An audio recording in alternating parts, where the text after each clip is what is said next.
Report আহিলে যে কোনোবা এটা বিশেষকৈ 112 নম্বৰ পলিং ষ্টেচন ডিফু LACৰ অন্তৰ্গত তাতে কোনোবা এগৰাকীয়ে নিজে পলিং বুথত ভোট দিয়াৰ ভিডিঅ' বনাই পেলাই ছ'চিয়েল মিডিয়াত চাৰ্কুলেট কৰিছে। আমি যেতিয়া খবৰটো পালোঁ ইমিডিয়েটলি আমি আমাৰ ৰিটাৰ্ণিং অফিচাৰ 110 ডিফু LACৰ ৰিটাৰ্ণিং অফিচাৰে লগালগ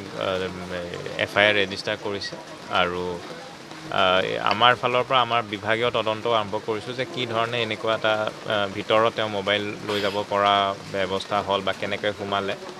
আৰু পুলিচেও ইতিমধ্যে এই তদন্ত আৰম্ভ কৰিছে মই যিমান পৰ্যন্ত গম পাইছোঁ আৰু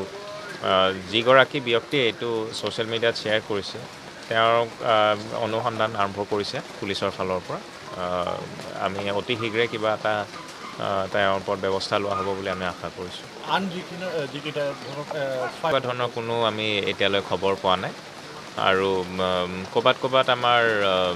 বৰষুণৰ কাৰণে কিছুমান বাধা বিঘিনি আহিছিলে কিন্তু পলিং আমাৰ যিমানকেইটা পলিং ষ্টেচন আছে সম্পূৰ্ণৰূপে চলি আছে ক'তো তেনেকুৱা কোনো ধৰণৰ বাধা বিঘিনি আমি কোনো ধৰণৰ খবৰ পোৱা নাই।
Itu